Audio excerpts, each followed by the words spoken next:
balita pa walay lain nga madungog kung makita nimo nga balita, no? Kisa gito kita ko, ha? Si Diwata, no? Si Digong, no? Si Duterte mga igsunan sa diyang gidakop siya, grabe yun ang reaksyon sa tanan nga tao. Dili lang ang Pilipinas, kundi nagkalain-lain nasod, grabe ang reaksyon. No? Grabe ang ilang gibati, kahangawa, kaguol, nga gidakop ang atong daang kaning presidente sa Pilipinas. So kung imong tanawon makaigsunan, kinsay bugat nga gidakop nga grabe gyud ang pagsubo sa mga tao. Kung imong tanawon ang Biblia makaigsunan, si Jesus Christ sa diyang gidakop siya ang nasubo ang mga apostoles na yun. Iyang mga disipulo. Ang mga tao wala gyud makita nimo nga nagrally nga dili ipadakop, nga dili ipapriso. Hinoon makaigsunan ninyo ta, wala pa may Facebook. Wala pa may TV. Pero makaigsunan kung imong tanawon, no? Grabe ang kahangawa sa mga tao sa pangitabo. Mao na yun siya makaigsunan nga kinahanglan gyud nga sa atong kinabuhi, atong tan-awon kanunay kung kinsay angayan natong tuhan. Amen. So, sa di patawanto sa atong mensahe, atong nadungog ang duha ka awit, special song. Ang isa, wala na'y bili ning kinabuhi. Ang isa, dili na unta angayan. No, kung imong tanawon makisugo ng imo ng pamalandungan pag-ayo, mahimong walay bili ang imong kinabuhi kung wala nimo na gamita sa pag-alagad sa Ginoo. Amen. Wala na bili, no? So useless ang imong kinabuhi ning kalibutan kung wala nimo na gamita para pagdaig sa Ginoo. Kanang kusog, kanang gininhawa, kanang panalangin nga gihatag sa Ginoo kanato sa matag adlaw. Kung wala nato na gamita diha sa Ginoo, wala nato nagihalad sa Ginoo, mahimong kawang ang tanan. Wala gibili. Mo na makaigsunan ingon siya tungod na sa atong mga sala. Dili man ta taangayan nga pagkamatya ni Kristo sa ibabaw sa krus, pero tungod siya kung gugma makaigsunan, nakabatong kita og paglaom. So sa diyan nakabatong ta og paglaom, sumala sa atong gibasa, siya ang kahayag sa atong kinabuhi. Amen. Mo na ang atong tema, pag kinabuhi nga naay kahayag. Amen. So nindot kayo makaigsunan sa wala pa ko sa diyang gaandam nga ako ning gitunan nga minsay makaigsunan. Gipauna sa Dios ang iyang awit. Minsay sa awit nga dili ang tataangayan, walay bili. Pero sa dihang nagpakamatay si Kristo sa ibabaw sa krus, nakabaton kita og kahayag. Amen. So, niadto kaging Domingo, atong gisgutan ang atong tema, stay connected to God. Pabilin nga konektado ta diha sa Ginoo. Ang atong MC natong Domingo, nagisgot siya duha ka tao. Amahan og anak. Samtang nagalakaw sila makaigsunan, nakakita sila ng eroplano. Niingon ang anak, pa, gamay na eroplano no? Siya ingon ang amahan, na, dako kay na. Sa kasada, sa dalan pala, sa yuta pala, mao na ang bus. No, nga daghang masakay. Rural, daghang masakay. Siya, nganong gamay man na? Sa dako maguna. So, para makaigsunan, makasinati ang anak, nga dako day ang eroplano, gidala sa amahan dito sa airport. Pag abot sa airport, makaigsunan, nakaingon ang anak. Siya ingon ang amahan, na, mauna ang imong giingon nga gamay. Siya, dako mo na ikaino, no? Dako yung kaino. Sa diyan doon sila, mas samot na kita, pagkadakuan doon sa aeroplano. So, makasunod ko yung pinakadagang kang tao. So, nga na makaigsunan, dili ka makaingon nga dako ang Diyos kung dili ka konektado sa Diyos. Dili ka makaingon nga ang Diyos kamanan kung wala ka makasinati sa gawom sa Diyos. Dili ka makaingon nga milagroso ang Diyos kung wala ni mo masinati, wala ka kasinati sa milagro sa Ginoo. So nintag na sa kabuntagon mga igsunan, magpabilin ta konektado sa Ginoo. Kaya ang Dios mga igsunan mao ang atong kahayag. Kining microphone, ha? Kining microphone, kusog og tingog, connection man siya sa speaker. Pero kung ituloy mo siya mga igsunan, kining microphone, basta pag kusog og sige, dili gyud tumutingog. Kay dili man connection. Ang suga, gasiga siya. Kung imo nang iyog, ang tangol mo na, bisan pa kung sa kanindot sayag, wala gunay bili. Ang atong kinabuhi ning kalibutan na walay bili. Kung dili ta makabatunog kahayag sa atong kinabuhi. So muna mga igsunan ang atong gibasa kaganiya, ingon siya mga igsunan, ha? Ingon siya pag kinabuhi nga naay kahayag. Ingon siya mga igsunan, unya, misulti pag-usab si Jesus kanila nga nag-ingon, ako ang mao ang kahayag sa kalibutan, siya nga nagsunod ka nako dili na magalakaw sa kangitit kun dili may kahayag na sa kinabuhi. Ha? Kung maglakaw nga naay kahayag, wala na maglakaw sa kangitit. Karon mga igsunan, ningtag na sa kabuntagon, gusto sa Ginoo nga makabatong tao kahayag. Kaya ang tao mga igsunan maglakaw og ngit-ngit. Ha? Unsa kay resulta?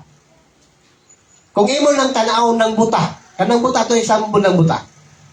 Ang buta mga igsunan kung maglakaw na, wala na siya kabalo kung unsa asa siya padulong. Wala na siya kabalo. Ano man kay buta siya, wala siya makita ngit-ngit. Sa to pa kung ngit-ngit, wala siya paglaom.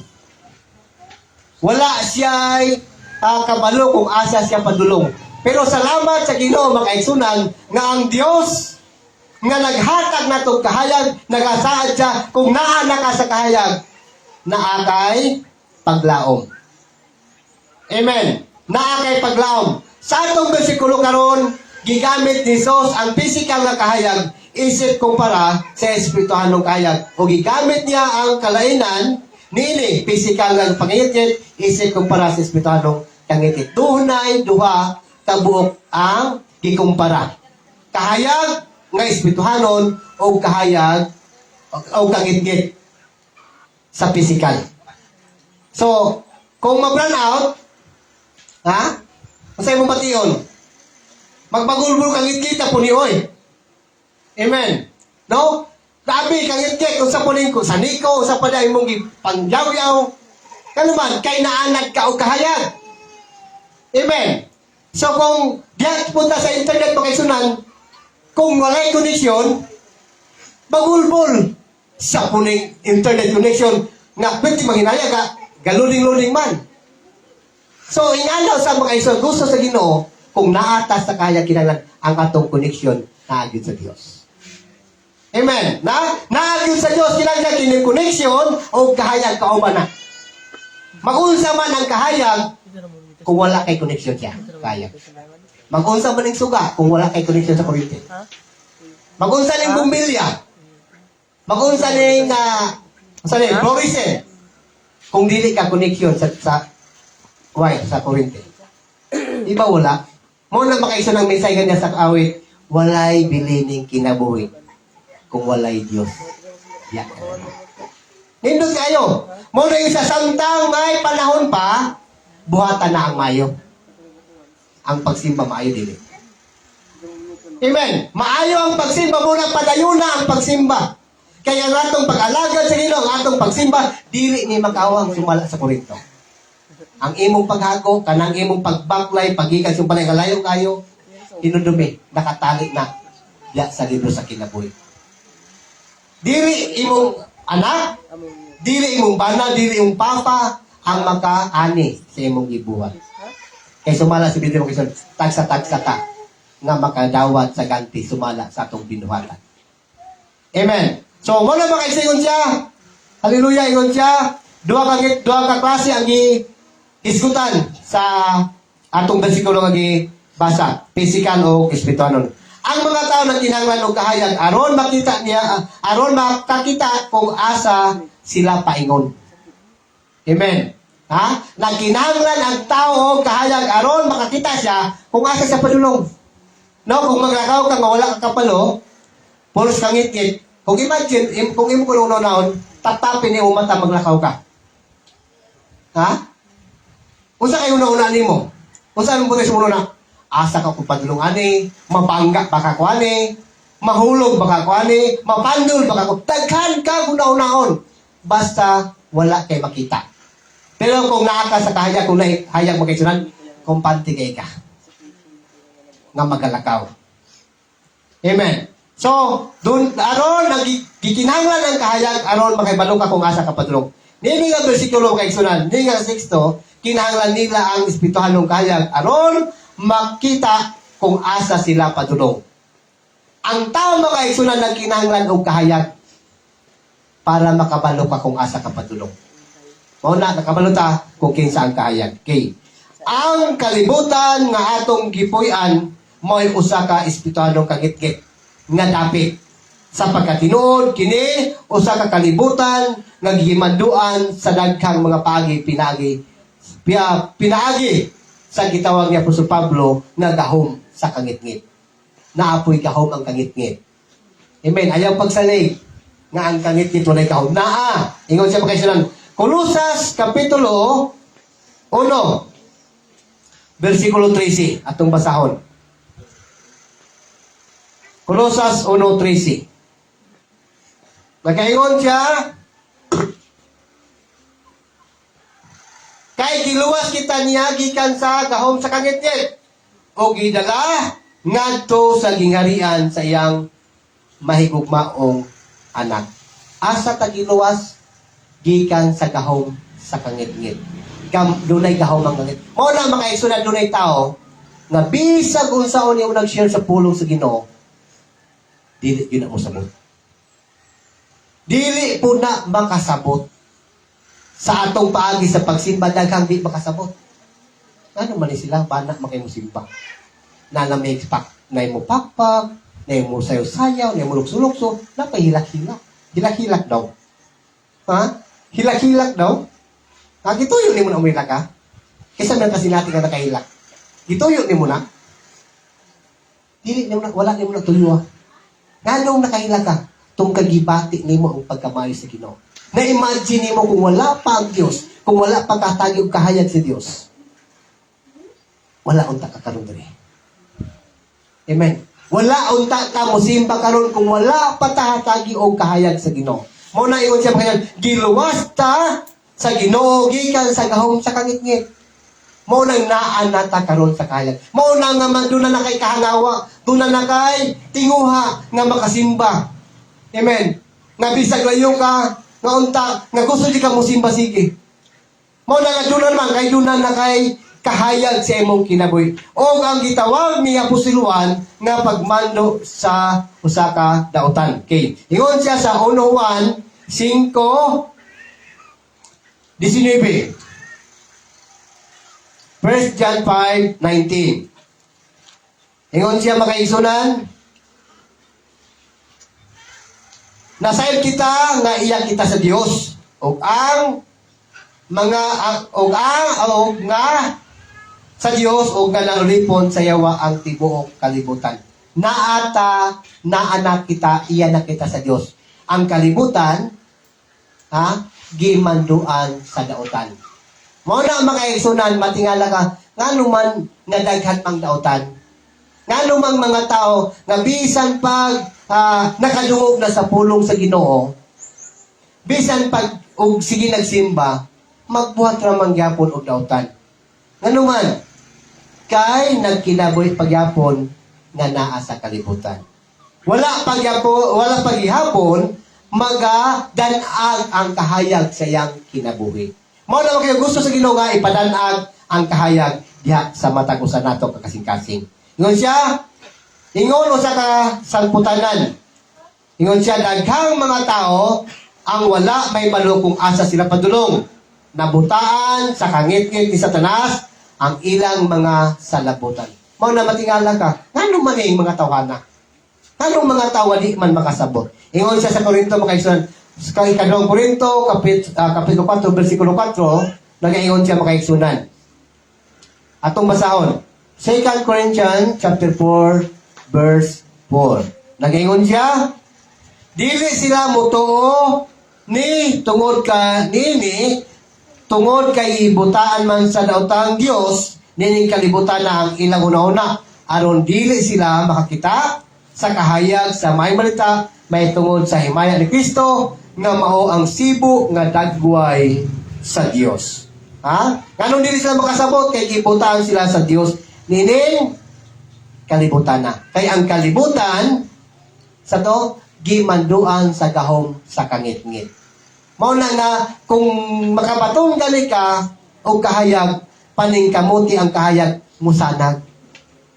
Mudanag diya kanimo. Okay. Ingon siya gibutaan ni Satanas ang ilang sanabutan. Ingon siya kining mga tawhana kasi may tabo diretso sila sa impierno og wala ganit may balo nini. Ha?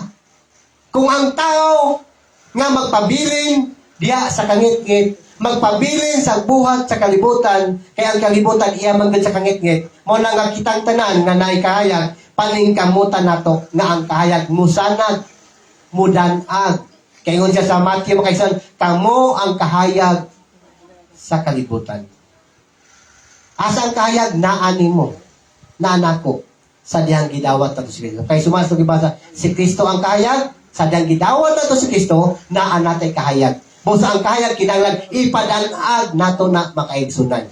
Isulti nato kung unsa ang tinuod, isulti nato kung kinsa ang kaluwasan, kung unsa ang kaluwasan. Amen. Kay kini mga tao nga gibutaan sa daotang Dios ning kalibutan na hinunumi kung dili sila makabaton sa kahayag, diretso gyud sila dito sa impierno. Kinsa man ang yatagan o gisangunan nga makabaton sila kahayag. Ikaw, iba ko makaigsunan. Amen? Ingon siya, dinining pala, ingon siya, dinining mangit-ngit nga kalibutan, usa ka kahayag ang misidlak. Ha? Dini sa mangit-ngit nga kalibutan, dunay usa ka misidlak. Usa ka espirituhanon nga kahayag. Si Jesus mao ang kahayag sa kalibutan. Amen? Ang iyang mga pagtulunan naghatag kahayag. O kung ikaw magatuman sa iyang espirituhanong kahayag, imong makita kung asa ka paingon. Ha? Kung yun siya makaisunan, kung kung ikaw magatuman sa iyang espirituhanong kahayag, imong makita kung asa ka paingon. Kung mutuman, ha? Unsa siya? Kung mutuman ka sa maong makakita ka sa maong kahayag, magalakaw ka kung asa ka padulong. Kabalo na ka. Ha? Karon makaigsunan sa atong nasayran na nato ang kamaturan o ang kamaturan maong kahayag. Sa imong kabalo, nakabalo lang ka sa kamaturan. Sa dihang wala ka maglakaw sa kahayag, sa dihang wala ka magbuhat sa kabuton sa Ginoo, kabalo ka kung asa ka padulong. Amen. Ako nakabalo ko. Kung dili ko magpadayon sa pagsunod sa kabuton sa Dios, kabalo ko kung asa ko padulong, impierno ko padulungan. Amen. Panuta, mo na makaigsunan sa diyang nakabatuta, nakabalo ka sa maong pagtulunan ni Kristo, sa diyang imo nang gituman, nakabalo na ka. Kaya kung mutuman ka makaigsunan, nakabalo po ka kung asa ka padulong. Langit ba o impierno yung padulungan? Doon naman kamong ang atong padulungan. Langit o impierno. Mo na makaigsunan, mintras naapatay gininawa, yung pasagawit makaigsunan, samtang may kinabuhi pa, may paglaong pa kita. Para dili masayang, dili mausik ang atong kinabuhi. Ha? Ngunta dili man tangayan atong paningkamutan nga matuman nato. Ha? Makita nato ang kahayag sa atong kinabuhi. Walay siya makita nimo nga padulong ka sa impierno ang imong makita kung asa ka pingon, makita nimo nga padulong ka sa impierno sa higayon nga minakaw ka sa kahayag og nakita makita ini. Walay pagbalik ang kahayag mosidlak sa imong kangit og dili kini makatabon kanimo pag-usab. Amen. Sa tingin niya, makita nimo kung asa ka padulong, wala na rabay pagbalik.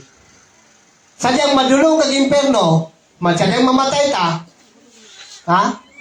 Wala na pag-ampo nga balik ka sa langit. Amen. Ha? Doon na may pagpagtulunan kung ampuan ka, mato kag langit. Nga bisan pag usa ka dautan, kung nga na makaigsunan ng mahitabo, ang sorte sa pulong sa Ginoo, ang Biblia, na makat. Nga naman, kay sumala sa Biblia, sumala sa sulat ni Apostol Pablo, ang tagsa-tagsa mo atubang sumala sa iyang binuhatan. Tagsa-tagsa, sa ito pa makaisunan, kung maadala na kong pag-ampo, hindi ka matay na ako, pagpakasalan ko. Nga naman, kay kung na akong asawa, kung kwartahan siya, magpaampo naman na sige. Magpaservisyo sa sige. Di luwas ko. Amen. So kung ang dato kung pinaagi niya yung mga pag-ampo, maluwas ang tao, ang maluwas, dato ra. Ano man, kaya mga dato, sigurato ka pa, napaservisyo siyang balay, nga para matugag mahawas ka sa impyerno, di luwas ang mga pobre. Ha? Katong mga kwarta, way loy kayo, kalman. Kawa ba kayo kabayan ng paservisyo?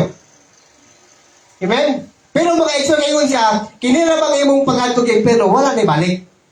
Diretso lagi, wasa pa, wala na mahuas pa. Manamintras, naapatay ni kinabuhi ang mga ekso para di masayang. Ang atong kinabuhi kalibutan na, atong paningkamutan na ang kahayag magkapabilid sa atong kinabuhi. Kaya ang kahayag mo si Kristo. Mo'y mo dala ka na to. Ngayon siya mga eksonan. Ha? Ngayon siya, si Jesus mismo, si Jesus mao ang kahayag sa kalibutan ang iyang mga pagtulong na naghatag, naghatag kahayag. O ikaw, mutuman sa iyang espirituhanong, ano siya? Okay. Ang kahayag, dili lamang, ang kahayag, musidlak sa imong kangit-ngit, o dili na kini, magtabon kanimo pag-usap. Humala sa 1:5. No? Ang kahayag, dili na makatabo ng kangit-ngit pag-usap. Kung magpabiling ka sa kahayag. Bisan pag, iyong pa na makaisunan, nga ang kangit-ngit, dili na magkatabon sa kahayag. Pero kung ikaw mismo nangitaw kangit-ngit, ha? Kung sa usawan makaisunan, ang nagpadayon sa pagpakasala, dili na bagid iya sa Dios. Iya na bagid sa Yawa. Muna, bisan pag bautismado ka sa ngalan ni Jesus, bisan pag idawat mo si Kristo, kung nagpabili ka sa pagpakasala, sayang ang kahayag imong nabatunan. Kaya sumala sa Matthew makaisunan, kung sadya nakabaton ka sa kahayag, ayaw pagdagkot og suga nga imong tabunan. Kung dili ibutang yun na sa babaw, para ang tanan sa palibot mahayagan. Kining suga, gano'ng magbutang taog suga sa taas man, di man sa ubos. Sa atong balay, sadya magpataod tag suga, ngita gyud tag lugar nga katong sa palibot mahayagan. Amen. Unsay purpose nimo? Para ang bisan pinakasuok sa imong balay mahayagan. Mao na makaisan ibutang og sinto si Jesus Christ imong kasing-kasing para tibok nimo kinabuhi makita si Kristo sa imong kinabuhi. Amen. So mo na makaigsunan ingon siya, kung midawat nimo si Jesus, ingon siya, ay siya kung gidawat nimo si Jesus, ingon na imong Ginoo nga manluwas, kung sundo nimo siya, ang dalan sa kinabuhi nga giladlad sa wala pa nimo mahayag, makita nimo kung asa ka madto, kung asa ang imong mabutkon, unsa ang imong mabuhaton. O sa layo, makita nimo makita nimo nga asa ka padulong dito ba sa langit o sa impyerno. Ngayon siya, apan, ayaw pagsalig, nga sige na kagsimba, langit na ang imong padulungan. Ayaw pagsalig, nga mainampon ka, hinimpahon ka, langit na jugwani. Amen. Kada Domingo na kasimbahan, langit na jugwani. Ayaw pagsalig makahisunan, kay kung wala ka maglakaw, diha sa kahayag, diha ni Kristo, dili ka sigurado, ang langit ang imong padulungan. Ha? Dili pa yung ka sigurado sa imong kinabuhi nga bisan pagigagsimba kung wala ka maglakaw uban kang Kristo. Kinahanglan nakita diha kanimo si Kristo o ang kahayag. Nakiglakaw ka sa uban siya, kinahanglan makiglakaw ka uban kang Kristo. Dili pwede nga nakiglakaw ka uban kang Kristo pero ang imong pikas kamot nakig-holding hands ka sa Yawa. Amen. Ha? Ito? Pero nakikolding hands kasi yawa. Kung saan ni mo pagingo nga, naglakaw ko ubang kag Kristo, pero imong kamot, tikas, ang yawa, ang naghawid ni mo. Tikas kamot, si Kristo, tikas po nagyawa. Sa pagi. Ha? Nga bisan sige kag simba, sige kag ampo, pero ang imong gibuhat, dili ka bubuton sa Dios. Dili pwede. Yung pa siya makaigsunan, dili ka pwede mag-alagad sa duha. Kinanglan mo pili ka. Dili ka pwede manakayan sa usa ka suba nga duha ka bugsakay di mo sakyan. Amen? Mo na makaigsunan sa atong alagaran kinahanglan nga usa gyud ang atong pilion. Si Kristo gyud. Nga maglakaw ka upang kag Kristo, dili ka makigulingan sa yawa. Kinahanglan nga maglakaw ka diretso nga wala kay laing na buhaton kundi paghimaya sa Ginoo. Nga naman, kay naa naman ka sa kayan. Siguro, makayaw ka nga wala man ka makigholdingan sa yawa, kanang imong buhat nga dili uyon sa kabuton sa Ginoo, mao kanay mo paagi nga nakigholdingan ka sa yawa. Ayaw hatagi og lugar ang yawa sa imong kinabuhi. Ha? Ayaw hatagi og lugar ang yawa sa imong kinabuhi. Saan sa kapagi? Sa pagbuhat ni mo og dautan. Okay. Ingon siya mga isunan sa Episo. Episo, Kapitulo 4, versikulo 27. Ayaw katagi og lugar ang yawa. Episo 4, versikulo 27. Ingon siya, ayaw katagi lugar ang yawa sa imong kinabuhi. Ha? Ayaw katagi lugar ang yawa. Saan sa kapagi? Kanang pagbuhat ni mong dili oil sa kabuton sa Ginoo. Maunay paagi nga gihatagan ni mong lugar ang yawa sa imong kinabuhi. Kanang pagbuhat ni mong di mayo sa imong mga pinulungan, maunay buhat sa yawa. Okay. Kay naa kita sa kay ngano nila to hatagan di kayo ng yawa sa itong kinabuhi, kay naa naman ta sa kahayan. Amen. Kay naa na ta sa kahayan, iyon siya sa Episo Kapitulo 5 versikulo 7-8, nag-ingon siya makaigsunan. Ha? Kanya to diha kamo sa kangit-ngit, apan sukad kamo nga nahimong katawan sa Dios, naa na kamo sa kahayag. Busa, kinahanglan nga magkinabuhi kamo, ingon nga mga tao nga iya sa kahayag. Hallelujah. Magkinabuhi kamo, ingon nga tao nga naa na sa kahayag. Ano sa napakita? Sa dihang pagbuhat nimo sa kabubuton sa Ginoo. Busa ang kahayag mao ang kahayag sa kinabuhi. Amen. Kinahangla kini kahayag magluwas kanimo gikan sa kamatayon o kalaglagan. Naghatag kini kanimo og kinabuhi dayon. Kinabuhi dayon o madagayaon. Ang kahayag naghatag nato og paglaom. Ang kahayag nagluwas ka nato gikan sa kamatayon. Hingon siya sa Juan 3:16. Ha? Kay gigugma sa Dios ang kalibutan ug tungod ini iyang gihatag ang iyang bugtong anak aron ang tanan nga muto kanya dili malaglag kundi makabato hinon sa kinabuhing walay katapusan. Ha? Mitoo. Ha? Mitoo. Mo na makaigsunan nga ang kahayag naghatag nato og kaluwasan mao si Kristo. Walay lain. Walay lain nga naghatag nato kaluwasan. Unya misulti pag-usab si Jesus, ingon siya sa Juan 8:12. Ingon siya. Unya misulti pag-usab si Jesus kanila. Nga nag-ingon, ako mao ang kahayag sa kalibutan, siya nga magsulod kanako, dili na maglakaw sa kangit-ngit, kundi may kahayag na sa kinabuhi. Mo na makaigsunan ning takna sa kabuntagon. Kinahanglan maglakaw ta nga naay kayag sa kinabuhi. Maglakaw ta na naay Dios, naay Kristo. Kinahanglan makaigsunan sa atong kinabuhi nga dili nato hatagan og luna ang yawa kundi sa atong kinabuhi kundi si Kristo mo hatagan og luna sa atong kasing-kasing. Kay ingon sa Korinto magkasalanan, wala ba ko masayod nga ay inyong lawas mao ang templo sa Balang Espiritu. Templo ta sa Balang Espiritu. Mao na makaigsunan kay templo ta sa Balang Espiritu, dili nato hatagan og luna ang yawa sa atong kinabuhi. Manilog ta makaigsunan sa atong kanilang sumutagon. Manginaw